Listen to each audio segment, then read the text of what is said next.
सर्वार्थसाधिके शरण्ये त्र्यम्बके गौरी नारायणी नमोऽस्तुते।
छोड़ दीजिए।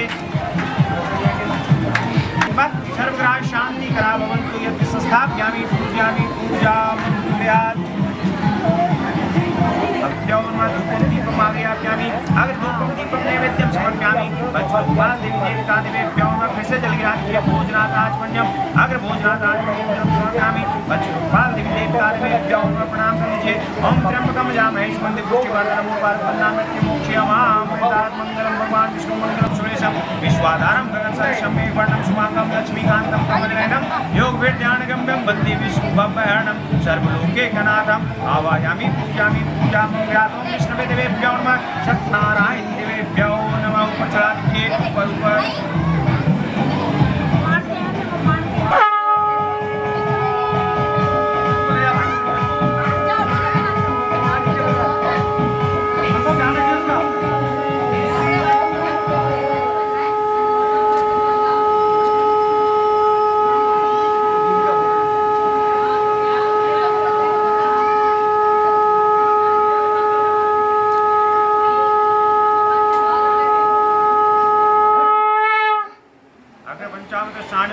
शालिग्राम देवी देवता देवेभ्यो नमः यत् संस्थापयामि पूजयामि पूजा मंगल्यात्।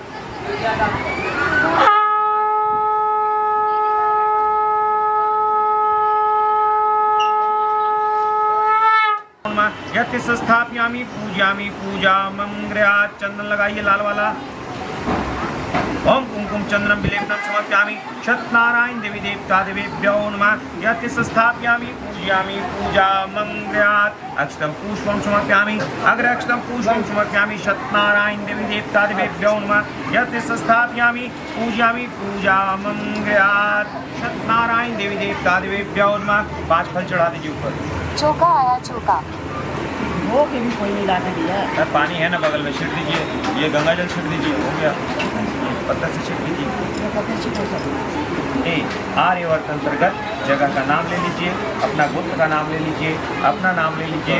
सकल मनोरथ सिद्ध्यर्थम पंचदेव पूजन कलशाधिष्ठात्री पूजन सत्यनारायण पूजन प्रसाद संकल्प अहम करिष्ये। जितना भी प्रसाद है सब में तुलसी का पत्ता डालिए। जैसे कि इसमें डालिए, ऊपर चढ़ा हुआ लड्डू है उसमें डालिए, पूरा चूरमा फल में डालिए।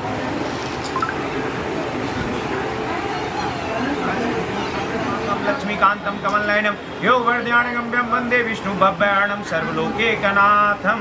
प्रेम से सत्यनारायण स्वामी की जय। वृंदावन बिहारी लाल की जय। सावरे सरकार की जय। पत्नियों ने परम रमणीक नैमिषारण्य क्षेत्र में मन को प्रसन्न करने वाली सभा की। उसी समय तेजस्वी व्यास जी के शिष्य सूजी शिष्य गणों के साथ हरि नाम स्मरण करते हुए आए। समस्त शास्त्रों को जानने वाले श्री सूत जी को आते देख वहाँ तेजस्वी शौनक आदि मुनिगण खड़े हो गए। तब धर्मों को जानने वालों में श्री सूत जी तथा परम वैष्णव शौनक आदि ऋषि परस्पर शीघ्रता से पृथ्वी पर दंडवत नमस्कार करके शौनक आदि मुनियों के दिए आसन पर संपूर्ण शिष्यों सहित अति बुद्धिमान सूत जी बैठ गए। बैठे हुए सूत जी से शौनक आदि मुनियों ने नमस्कार कर हाथ जोड़ करके कहा, हे महर्षि, हे सर्वज्ञ सूत जी, इस कलिकाल में मनुष्यों को हरि भक्ति किस उपाय से हो? हे भगवान, यह कहिए, क्योंकि कलिकाल में सब प्राणी पाप करने में तत्पर और वेदहीन हो जाएंगे। उनका कल्याण किस प्रकार होगा? इस कलयुग में मनुष्य प्राणों को धारण किए थोड़ी आयु वाले निर्धन अनेक पीड़ाएं युक्त होंगे।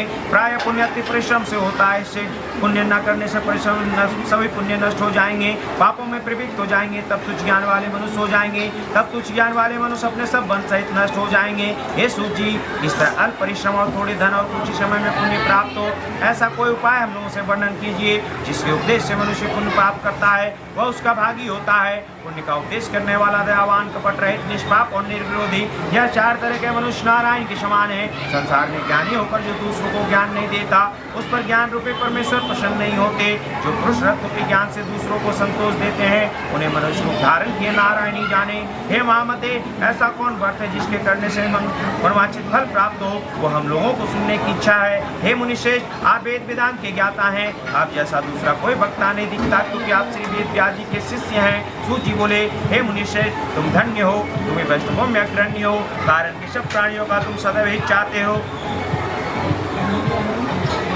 हे शौनक, सुनो, मैं आपसे उस उत्तम व्रत को कहूंगा जिस व्रत को नारद जी ने लक्ष्मीपति भगवान से पूछा था, और जिस प्रकार भगवान ने नारद जी से कहा। हे ऋषिगण, उसे सावधान होकर सुनो। इति प्रथमोध्याय समाप्त। प्रेम से सत्यनारायण स्वामी की जय।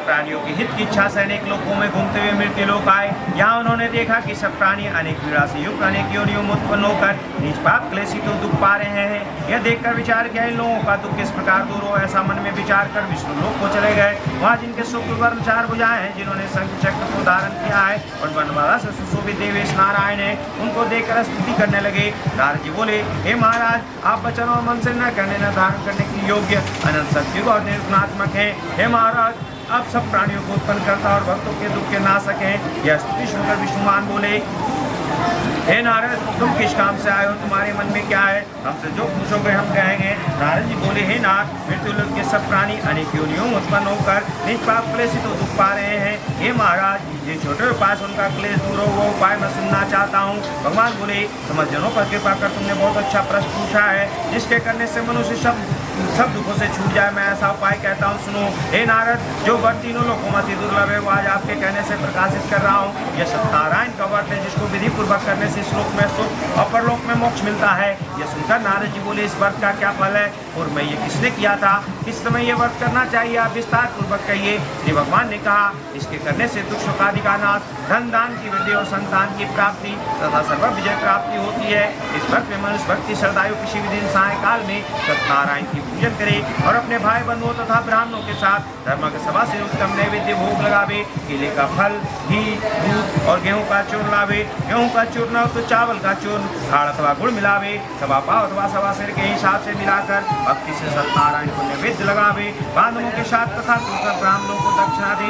सत्यनारायण के प्रसाद को अपने भाई बंधुओं के साथ खाकर रात्रि में नित्य दादी करे। तदंतर सब श्रोतागण सत्यनारायण का स्मरण करते हुए अपने अपने घर जाएं। इस प्रकार व्रत करने से मनवांछित फल मिलता है। विशेषकर इस कलिकाल में पृथ्वी पर इससे बढ़कर दूसरा कोई उपाय नहीं है। हे नारद, जिन्होंने इस व्रत को पहले किया हुआ कथा सुनो। काशीपुरी में निदर्शन नामक एक ब्राह्मण उनका पिपासा से दुखित नेत्र पृथ्वी पर भिक्षा मांगने हेतु घुमा करता था। ब्राह्मण प्रेमी भगवान नारायण ने दुखित ब्राह्मण को देखकर बूढ़े ब्राह्मण का रूप धारण कर अति आदर से पूछा, हे विप्र, किस कारण आप पृथ्वी पर नित्य घुमा करते हैं? ये हमारी सुनने की इच्छा है। यदि आपकी इच्छा हो तो कहिए। ब्राह्मण बोला, मैं अत्यंत दरिद्रों की इच्छा के लिए पृथ्वी पर भ्रमण करता रहता हूँ। मेरी दरिद्रता से छुटकारा है तो यदि आप कुछ जानते हो तो कृपया कर पूर्ण रूप से कहिए। फिर ब्राह्मण बोले, हे दृश्य, मनुष्य को सिद्ध करने वाला अतिउत्तम श्री सत्यनारायण के व्रत को करो, जिसके करने से मनुष्य शब्दों से छूट जाते हैं। फिर ब्राह्मण रूपी श्री सत्यनारायण देव ने व्रत का विधान ब्राह्मण को बताकर आप अंतर ध्यान हो गए। तदनंतर ब्राह्मण सतानंद ने मन में निश्चय किया, मैं कल श्री सत्यनारायण भगवान का व्रत अवश्य करूंगा। इसी चिंता में शतानंद ब्राह्मण को रात भर नींद नहीं आई। सुबह उठकर इसलिए निश्चय किया, मैं आज श्री सत्यनारायण भगवान का व्रत अवश्य करूंगा। यह संकल्प कर दीक्षा मांगने गया तो उसको सब दिनों से अधिक डर मिला। डर से उसने अपने भाई बंधुओं के साथ सत्यनारायण का व्रत किया। उसके प्रभाव से सब दुखों से छूटकर सब संपत्ति युक्त हो गया। व्रत के प्रभाव से सतानंद नगर भर में श्रेष्ठ माना जाने लगा और तभी वो ब्राह्मण हर महीने व्रत करने लगा। भगवान ने कहा, सतानंद द्वारा किया हुआ सत्यनारायण का पूजन है, जिसको जानकर जो मनुष्य व्रत करता है वह सब पापों से छूटकर मोक्ष पा जाता है। इस प्रकार पृथ्वी में इस व्रत को जो मनुष्य करेंगे उनका दुख अवश्य नष्ट हो जाएगा। इति द्वितीयो अध्याय समाप्त। प्रेम सुने सत्यनारायण स्वामी की जय।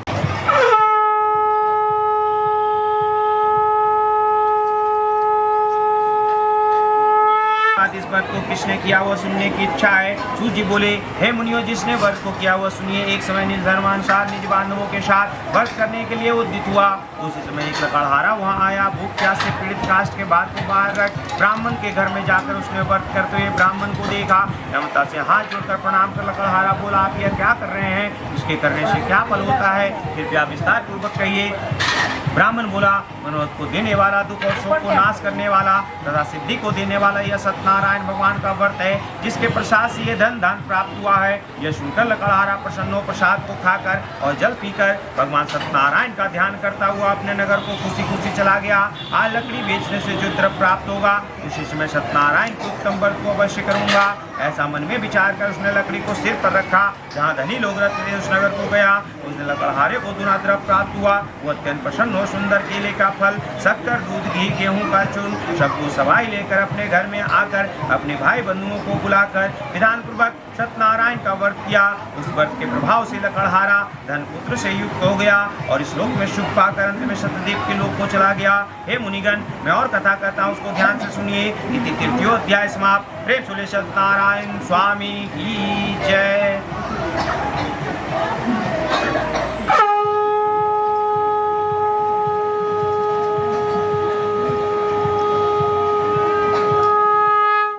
मुख नामक एक जितेंद्र राजा था।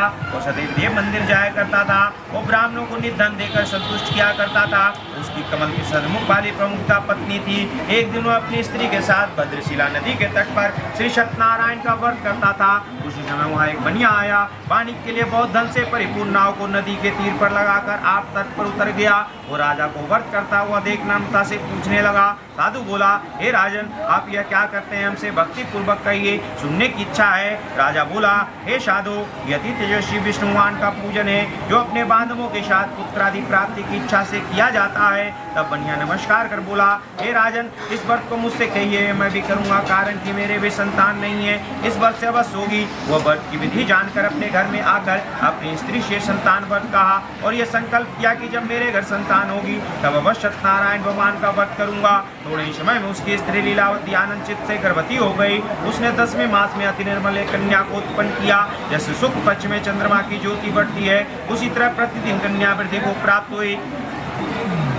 अपनी स्त्री के साथ साधु बनिया ने कन्या का जात कलावती नाम रखा। एक दिन लीलावती अपने स्वामी से मधुर वचन बोली, पहले का संकल्पित व्रत आप क्यों नहीं करते? साधु बोला, हे प्रिय, इसके विवाह के समय इस व्रत को अवश्य करूंगा। इस प्रकार स्त्री को समझाकर वह बाहर चला गया। इधर कलावती पिता के घर नित्य बढ़ने लगी। एक दिन धर्म के साधु बनिया ने सखियों के साथ खेलती हुई लड़की को विवाह योग देख दूतों को बुलाकर कहा, विवाह के नियमित कन्या के लिए योग वर खोज कर ले आओ। साधु की आज्ञा पाकर दूत कांचन नगर में चले गए। उस नगर से एक बानिक पुत्र को लेकर साधु के पास आए। साधु बनिया ने सुंदर गुणयुक्त लड़के को देखा। जाति भाइयों के साथ प्रसन्न चित्तो विधान पूर्वक अपनी कन्या का उस बानिक पुत्र के साथ विवाह कर दिया। अभाग्यवश विवाह के समय भी उस व्रत को साधु भूल गया। तब सत्यनारायण देव क्रोधित हो गए। कुछ दिन बाद निज क्रम में अति चतुर साहूकार व्यापार की इच्छा से अपने दामाद को लेकर समुद्र के निकट रत्नासार नामक नगर में जाकर व्यापार करने लगा। इसी समय सत्यनारायण स्वामी ने साधु को प्रतिज्ञा से भ्रष्ट देकर उसको श्राप दिया, तेरे को बड़ा भारी दुख पड़ेगा। उसी दिन चोरों ने राजा के धन को चुरा। अपने पीछे देखते हुए साधु की दिशा में चले। दौड़ते हुए राजा के दूतों को आता देखकर डर कर धन यहाँ रखकर आप छिप गए। राजा के दूतों ने साधु के निकट आकर राजा के धन को देखा तो साधु को बांधकर आनंद चित्तो राजा के निकट ले जाकर बोले, हे राजन, वो चोर लाए हैं, इनको देखकर आज्ञा दे दीजिए। राजा साधु को देखकर अविचार से आज्ञा दे दिया। फिर उन्हें खूब बांध कर बंदी खाने में बंद कर दिया। चतुर्थो अध्याय समाप्त। प्रेम सुरेश सत्यनारायण स्वामी की जय।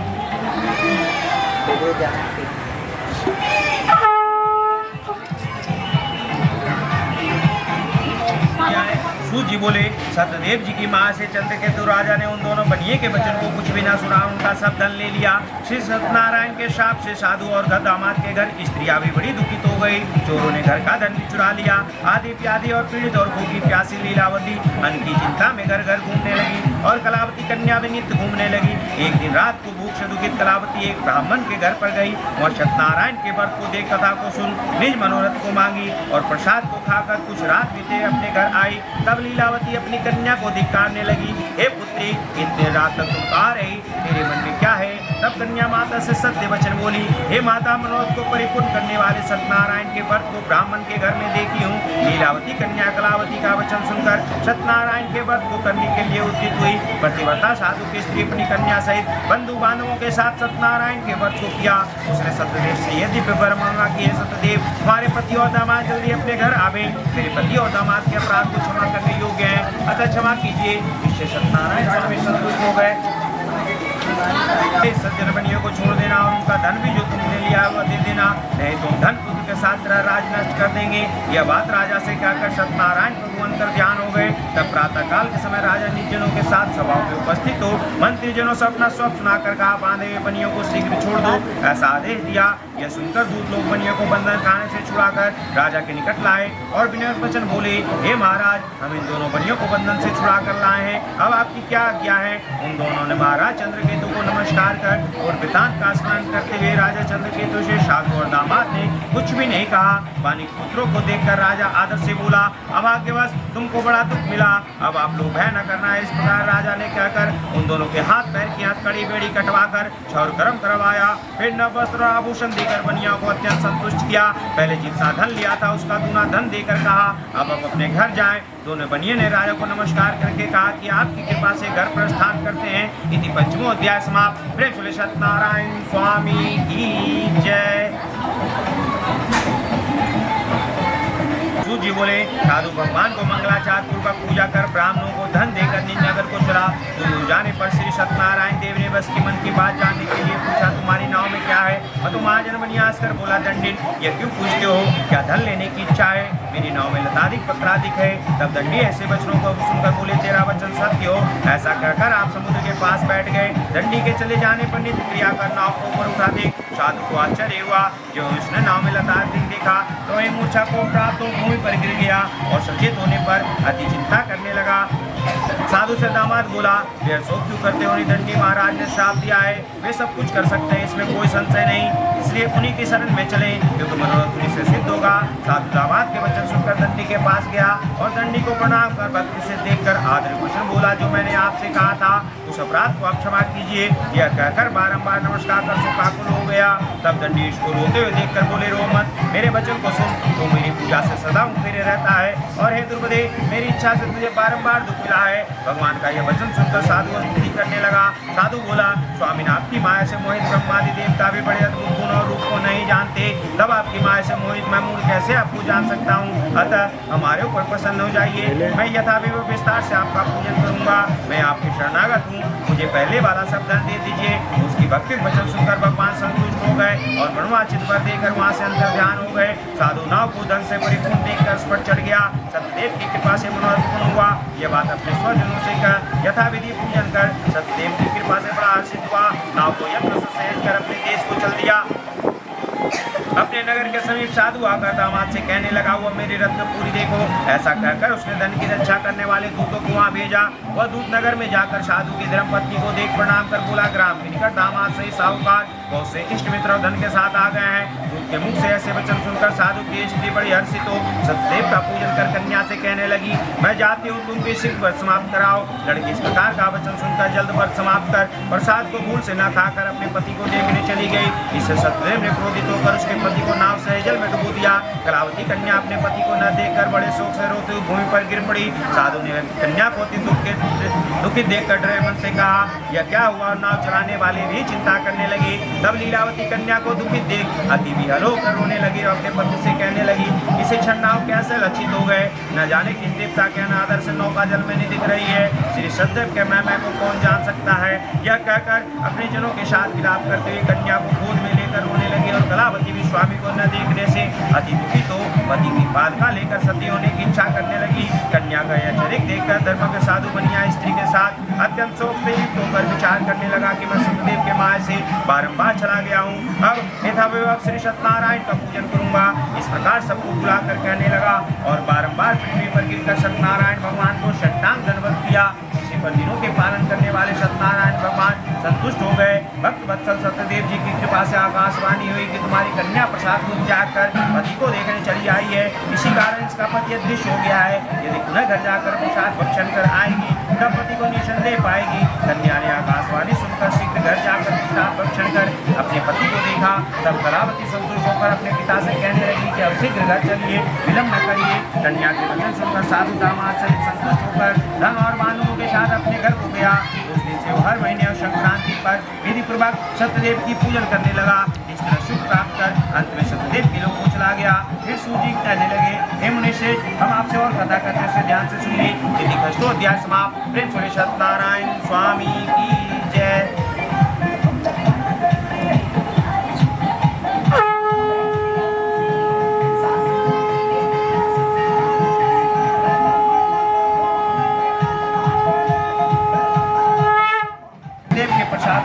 सती दुख पाया। एक दिन उसने वन में जाकर मेघादी अनेक पशुओं को मारा और पीछे आकर वट के नीचे सत्यदेव भगवान का पूजन देखा, जिसको गोप लोग बंधु बांधव संतुष्ट से कर रहे थे। अहंकार से राजा न आ गया, न ही सत्यदेव को प्रणाम ही किया।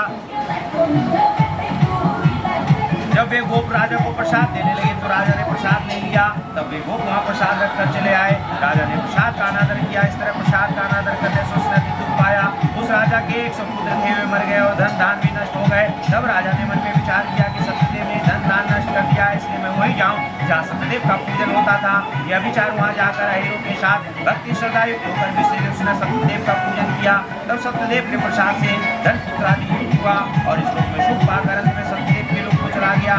जो प्राणी अति दुर्लभ इस सत्यदेव के व्रत को करता है और भक्ति होकर पवित्र फल देने वाली कथा को सुनता है, उसको सत्यदेव के प्रसाद से धन दान प्राप्त होते हैं। दरिद्र धन पावे, कैदी छूट जावे, मर्याद भय से छूटे, इसमें कोई संशय नहीं। इस पुनित व्रत के करने से प्राणी सदा सुख पाकर अंत में सत्यदेव के लोक हो जाता है। सूत जी कहते हैं, हे विप्रो, मैंने सत्यनारायण के व्रत को आप लोगों से कहा, इसके करने से मनुष्य शब्दों से छूट जाता है। इससे सत्यदेव की पूजा कलिकाल में फल देने वाली है। और कोई काल, कोई सत्य, कोई परमेश्वर, कोई सत्यनारायण और कोई सत्यदेव कहेंगे। शत्रु के विष्णु सनातन कलयुग में अनेक धारण कर सबको वांछित फल देने वाले होंगे। हे मुनिश्रेष्ठ, जो प्राणी इसको पढ़ता या सुनता है उसके संपूर्ण पाप सत्यदेव के प्रसाद से नष्ट हो जाते हैं, इसमें कोई संशय नहीं। इस सप्तमो अध्याय समाप्त। स्वाहा। तो एक ही है, ओम श्री गणेशाय नमः स्वाहा। ओम गौरी नमः स्वाहा। ओम प्रजापति नमः स्वाहा। इस देवता नमः स्वाहा। उस देवता नमः स्वाहा। नवरात्रि नमः स्वाहा। ओम बुधानाय नमः स्वाहा। इदं बुधानाय नमः स्वाहा। ओम बृहस्पति नमः स्वाहा। इदं बृहस्पति नमः स्वाहा। ओम शनि नमः स्वाहा। इदं शनि नमः स्वाहा। ओम शुक्राय नमः स्वाहा। इदं शुक्राय नमः स्वाहा। ओम शनि नमः स्वाहा। ओम गौरी नमः स्वाहा। इदं गौरी नमः स्वाहा। ओम भूमानाय नमः स्वाहा। इदं भूमानाय नमः स्वाहा। प्रजापति नमः स्वाहा। इदं प्रजापति नमः स्वाहा। इस देवता नमः स्वाहा। उस देवता नमः स्वाहा। नवरात्रि देवता नमः स्वाहा।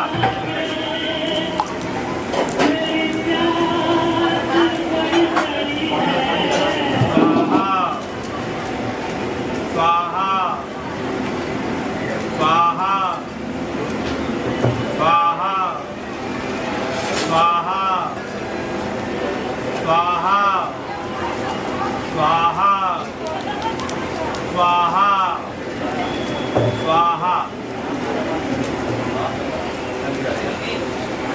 नमः स्वाहा।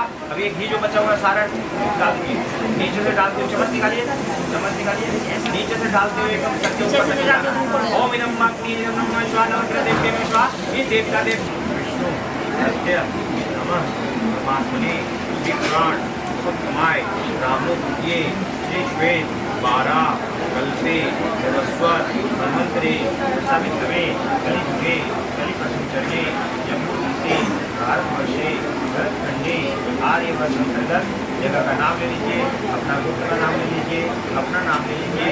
शकल मनोरथ सिद्धर्थम पंचदेव पूजन दशाधिष्ठात्री पूजन सत्यनारायण पूजन आरती शंकर अहम डाल दीजिए। विंदे भवं भवानी शैतं नमामि। ओम जय जगदीश हरे स्वामी जय जगदीश हरे। भक्त जनों के संकट दास जनों के संकट क्षण में दूर करे। ओम जय जगदीश हरे। जो जावे फल पावे दुख विनसे मन का स्वामी दुख विनसे मन का। सुख संपत्ति घर आवे श्याम सुंदर घर आवे कष्ट मिटे तन का। ओम जय जगदीश हरे। मात पिता तुम मेरे शरण गहूँ मैं किसकी स्वामी शरण गहूँ मैं किसकी। तुम बिन और न दूजा प्रभु बिन और न दूजा आस करूँ मैं जिसकी। ओम जय जगदीश हरे। तुम पूर्ण परमात्मा तुम अंतर्यामी स्वामी तुम अंतर्यामी। पार ब्रह्म परमेश्वर पार ब्रह्म परमेश्वर तुम सबके स्वामी। ओम जय जगदीश हरे। तुम करुणा के सागर तुम पालन करता स्वामी तुम पालन करता। मैं मूर्ख खलकामी मैं सेवक तुम स्वामी कृपा करो भरता। ओम जय जगदीश हरे। तुम हो एक अगोचर सबके प्राणपति स्वामी सबके प्राणपति। किश विधि मिलऊं दया मैं किश विधि मिलऊं दया मैं तुमको मैं कुमति। ओम जय जगदीश हरे। दीन बंधु दुख हरता ठाकुर तुम मेरे स्वामी रक्षक तुम मेरे। अपने हाथ उठाओ अपने शरण लगाओ द्वार खड़ा तेरे। ओम जय जगदीश हरे। विषय विकार मिटाओ पाप हरो देवा स्वामी कष्ट हरो देवा। श्रद्धा भक्ति बढ़ाओ श्रद्धा प्रेम बढ़ाओ संतन की सेवा। ओम जय जगदीश हरे। श्याम सुंदर जी की आरती जो कोई नर गावे स्वामी प्रेम सहित गावे। कहत शिवानंद स्वामी मण भजत हरि हर स्वामी मणवांछित फल पावे। ओम जय जगदीश हरे। ओम जय जगदीश हरे। स्वामी जय दीनानाथ हरे। भक्त जनों के संकट दास जनों के संकट बंसी वाला दूर करे। ओम जय जगदीश हरे। ओम जय जगदीश हरे। ओम जय जगदीश हरे। त्वमेव माता च पिता त्वमेव त्वमेव बन्धुश्च सखा त्वमेव त्वमेव विद्या द्रविणं त्वमेव त्वमेव सर्वं मम देव देव। प्रेम से बोले गौरी पुत्र गणेश की जय, माता पार्वती की जय, कार्तिकेय कुमार की जय, वीर बजरंग बली की जय, दुर्गा माता की जय, काली माता की जय, राम दरबार की जय, सीता माता की जय, लक्ष्मण भैया की जय, वृंदावन बिहारी लाल की जय, थावरे सरकार की जय, राधा रानी की जय, विष्णु भगवान की जय, लक्ष्मी माता की जय, बाबा अमरनाथ की जय, अपने अपने माता पिता की जय, स्थान कुल देवता की जय। हर हर महादेव।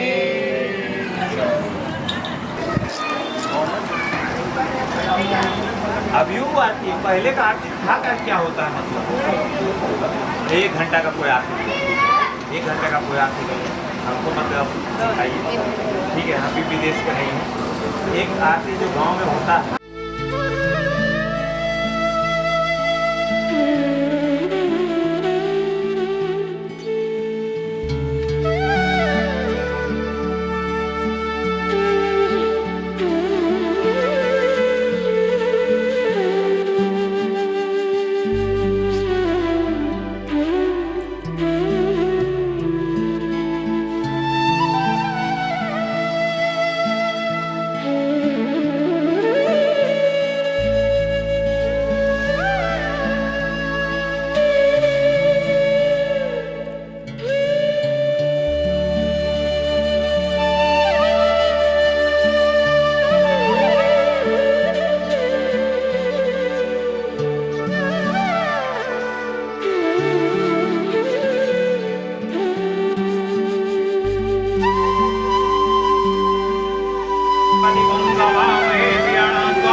अहम जानी गर्वदम मम कृतिना इंद्रो वरिष्ठणे बृहस्पति ददात्। ओम कृष्णश्वस्तिमातर ओम जवानो विदतेतु अग्निदेव मनवसुचक्षु विष्णु देवाय विदारमन्यं प्रमुखेमि श्रीराम देवाय चन्द्राय चन्द्राय बन्धुना पुत्रादुयत पितरो भवन्ति वानुपद्य अग्नि माता दत्ता प्रेमिते देवानति पंचजना। यहाँ छोड़ते जाइए। ओम नमो शांति राम शांति शांति शांति राम शांति सर्व शांति कराम भवन्तु मातृभ्यो नमः। भविष्यकाल राम भवन्तु पार्थिव देवता देवो नमः। चलिए फिर से गणेश जी का ध्यान करिए। अद्भुत महाकाय श्री कोटि भगवान वैष्णव देव सर्वकार्येषु सर्वदा सर्वमंगल मांगल्ये शिवे सर्वार्थात्के नमस्ते गौरी नारायणी नमस्ते।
की गई